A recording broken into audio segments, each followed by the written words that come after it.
कर्पूरगौरं करुणावतारं संसारसारं भुजगेन्द्रहारं सदा वसन्तं हृदयारविन्दे भवं भवानी सहितं नमामि। भवं भवानी सहितं नमामि। नमस्कार भक्तजनों, आप सभी को आप के इस अपने YouTube channel Shiv Shakti 108M में हार्दिक स्वागत है। आज हम इस वीडियो में सुनेंगे श्रावण मास महात्म कथा का 22वां अध्याय, जिसमें श्रावण मास में किए जाने वाले संकट हरण व्रत के विधान के बारे में पूर्णता से बताया गया है। तो आइए विघ्नहर्ता श्री गणेश का नाम लेकर इस कथा की शुरुआत करें।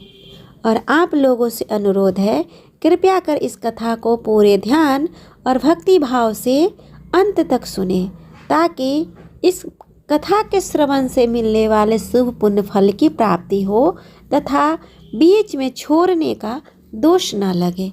तो आइए विघ्नहर्ता श्री गणेश का नाम लेकर इस कथा की शुरुआत करते हैं। ईश्वर बोले, हे मुनि श्रेष्ठ, श्रावण मास में कृष्ण पक्ष की चतुर्दशी तिथि के दिन सभी मनोवांछित फल प्रदान करने वाला संकष्ट हरण नामक व्रत किया जाता है। सनत कुमार बोले, किस विधि से यह व्रत किया जाता है? इस व्रत में क्या करना चाहिए? किस देवता का पूजन करना चाहिए और इसका उद्यापन कब करना चाहिए? उसके विषय में मुझे विस्तार पूर्वक बताइए। ईश्वर बोले, चतुर्थी के दिन प्रातः उठकर दंत धावन करके इस संकट हरण नामक शुभ व्रत को करने के लिए यह संकल्प ग्रहण करना चाहिए। हे देवेश, आज मैं चंद्रमा के उदय होने तक निराहार रहूँगा और रात्रि में आपकी पूजा करके भोजन करूँगा। संकट से मेरा उद्धार कीजिए। हे ब्राह्मण पुत्र, इस प्रकार संकल्प करके शुभ काले तिलों से युक्त जल से स्नान करके समस्त आहनिक कृत संपन्न करके उसके बाद गणपति की पूजा करनी चाहिए। बुद्धिमान को चाहिए कि 3 मासे अथवा उसके आधे परिमाण अथवा 1 मासे स्वर्ण से अथवा अपनी शक्ति के अनुसार स्वर्ण की प्रतिमा बनाए। स्वर्ण के अभाव में चांदी अथवा तांबे की ही प्रतिमा सुखपूर्वक बनाए। यदि निर्धन हो तो वह मिट्टी की ही शुभ प्रतिमा बना ले, किंतु इसके वित्तीय साध्य ना करे, क्योंकि ऐसा करने पर कार्य नष्ट हो जाता है। रम्य अष्टदल कमल पर जल से पूर्ण तथा वस्त्रयुक्त कलश स्थापित करें और उसके ऊपर पूर्ण पात्र रखकर उसमें वैदिक तथा तांत्रिक मंत्रों द्वारा 16 उपचारों से देवता की पूजा करें। हे विप्र, तिल युक्त 10 उत्तम मोदक बनाए। उसमें से 5 मोदक देवता को अर्पित करें और 5 मोदक ब्राह्मण को प्रदान करें। भक्ति भाव से उस विप्र की देवता की भांति पूजा करें और यथाशक्ति दक्षिणा देकर यह प्रार्थना करें, हे विप्रवरी, आपको नमस्कार है। हे देव, मैं आपको फल तथा दक्षिणा से युक्त 5 मोदक प्रदान करता हूँ। हे द्विज श्रेष्ठ, मेरी विपत्ति को दूर करने के लिए इसे ग्रहण कीजिए।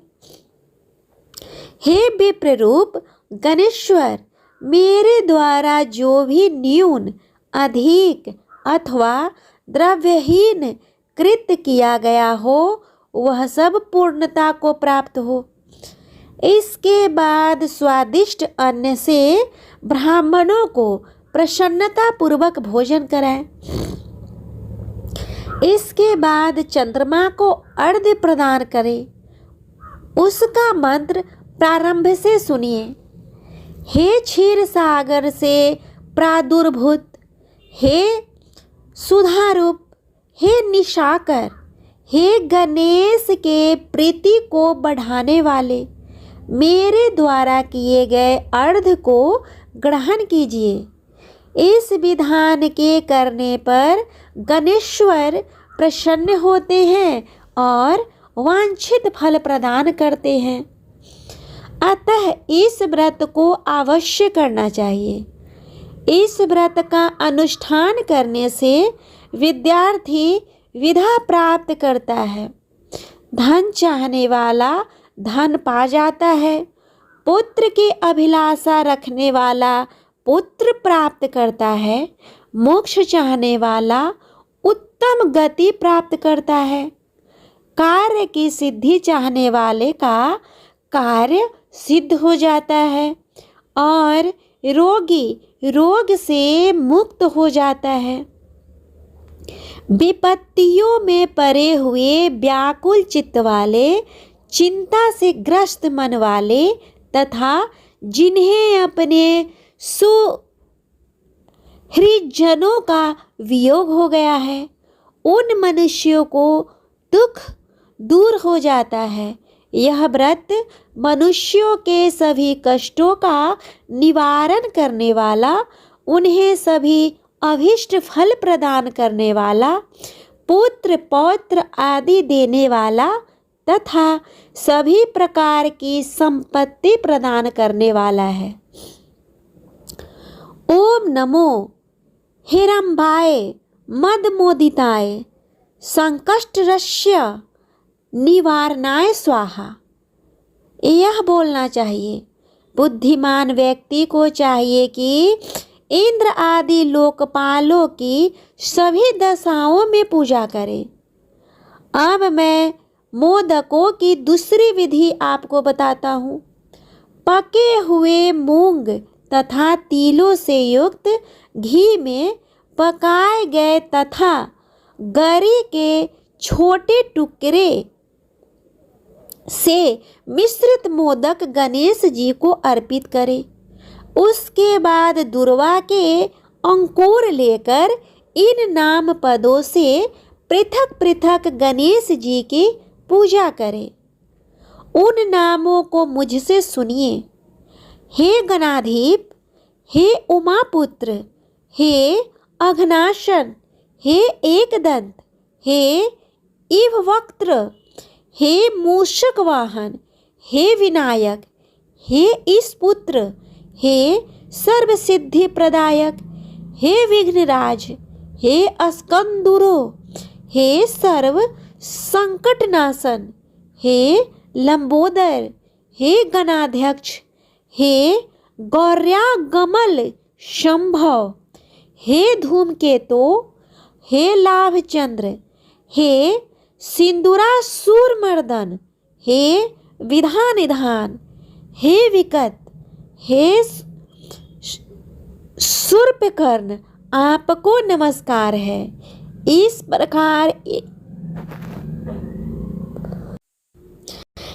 प्रकार इन 21 नामों से गणेश जी की पूजा करें। इसके बाद भक्ति से नम्र होकर प्रसन्न बुद्धि से गणेश देवता से इस प्रकार प्रार्थना करें। हे विघ्नराज, आपको नमस्कार है। हे उमापुत्र, हे अघनाशन, जिस उद्देश्य से मैंने यथाशक्ति आज आपका पूजन किया है, उससे प्रसन्न होकर शीघ्र ही मेरे हृदय स्थित मनोरथों को पूर्ण कीजिए। हे प्रभु, मेरे समक्ष उपस्थित विविध प्रकार के समस्त विघ्नों का नाश कीजिए। मैं यहाँ सभी कार्य आपकी ही कृपा से करता हूँ। मेरे शत्रुओं की बुद्धि का नाश कीजिए तथा मित्रों की उन्नति कीजिए। इसके बाद 108 आहुति देकर होम करें। इसके बाद व्रत की संपूर्णता के लिए मोदकों का वायन प्रदान करें। उस समय यह कहे, गणेश जी की प्रसन्नता के लिए मैं 7 लड्डुओं तथा 7 मोदकों का वायन फल सहित ब्राह्मण को प्रदान करता हूँ। तदंतर हे सत्तम, पुण्यदायिनी कथा सुनकर इस मंत्र के द्वारा 5 बार प्रयत्नपूर्वक चंद्रमा को अर्घ्य प्रदान करें। क्षीरोदार्ण वशंभूत अत्रि गोत्र समुद्र भव गृहानारण्यम मया दत्तम रोहिण्या सहितः शशीन। क्षीर सागर से उत्पन्न तथा अत्रि गोत्र में उत्पन्न हे चंद्र, रोहिणी सहित आप मेरे द्वारा प्रदत्त अर्घ्य को स्वीकार कीजिए। उसके बाद अपने अपराध के लिए देवता से क्षमा प्रार्थना करें और अपने सामर्थ्य के अनुसार ब्राह्मणों को भोजन कराएं तथा ब्राह्मणों को जो अर्पित किया हो उसके अवशिष्ट भोजन को स्वयं ग्रहण करें। मौन होकर 7 ग्रास ग्रहण करें और अशक्त हो तो इच्छा अनुसार भोजन करें। इसी प्रकार 3 मास अथवा 4 मास तक विधान पूर्वक इस व्रत को करें। उसके बाद बुद्धिमान को चाहिए कि 5वें महीने में उद्यापन करे। उद्यापन के लिए बुद्धिमान को अपने सामर्थ्य के अनुसार स्वर्णमयी गणेश प्रतिमा बनानी चाहिए।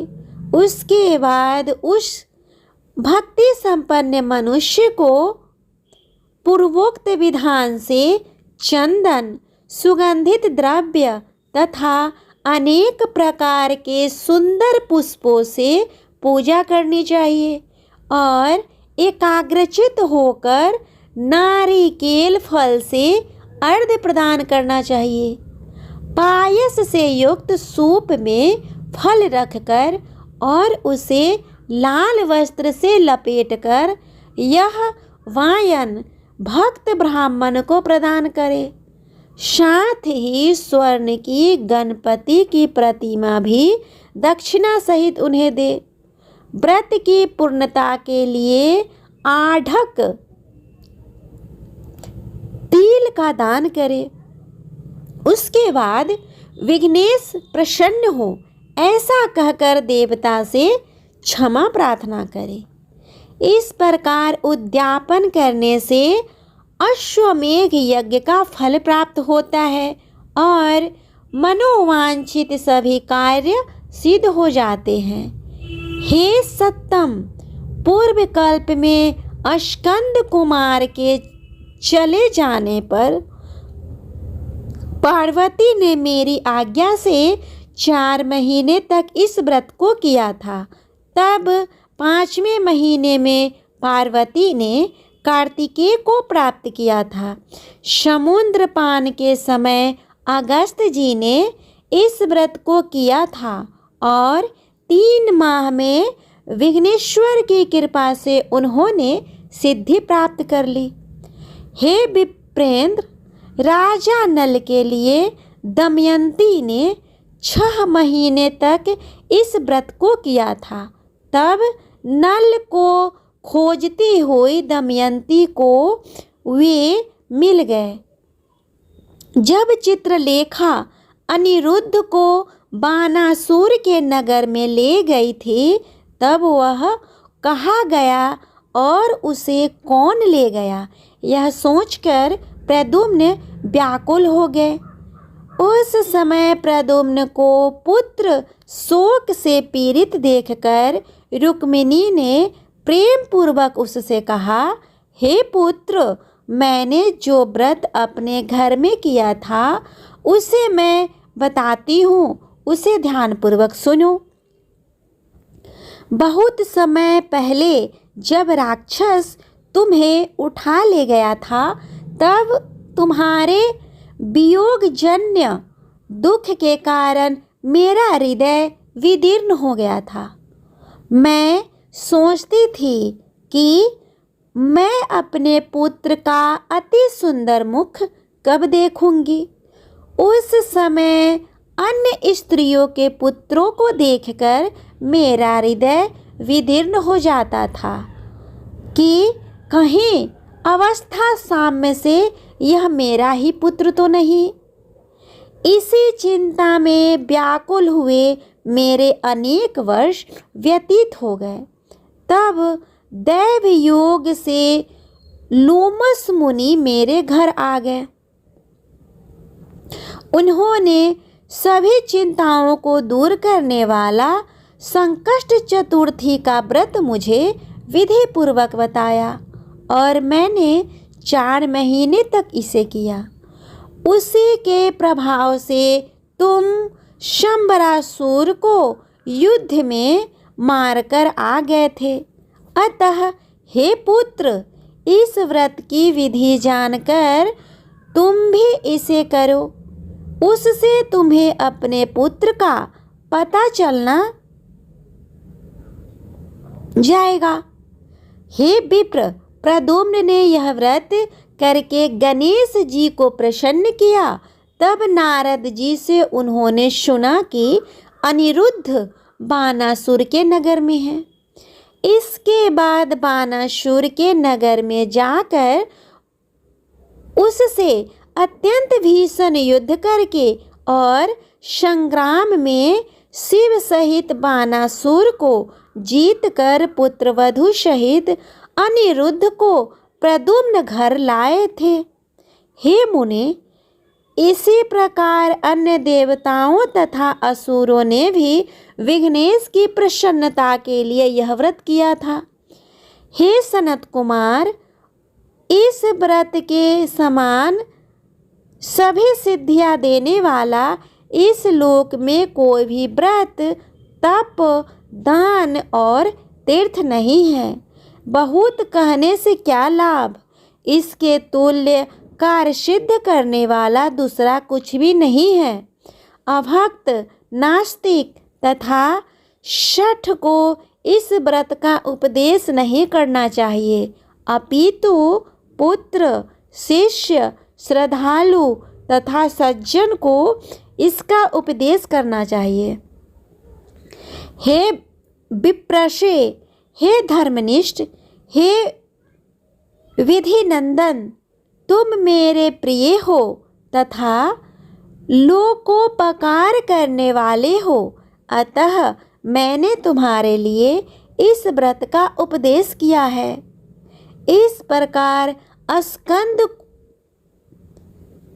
पुराण के अंतर्गत ईश्वर सनत कुमार संवाद में श्रावण मास महात्म्य में चतुर्थी व्रत कथन नामक 22वां अध्याय पूर्ण हुआ।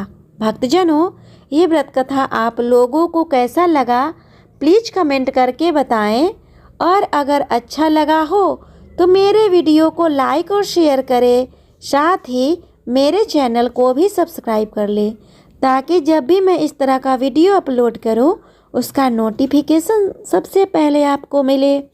तब तक के लिए श्री शिवाय नमस्तुभ्यम।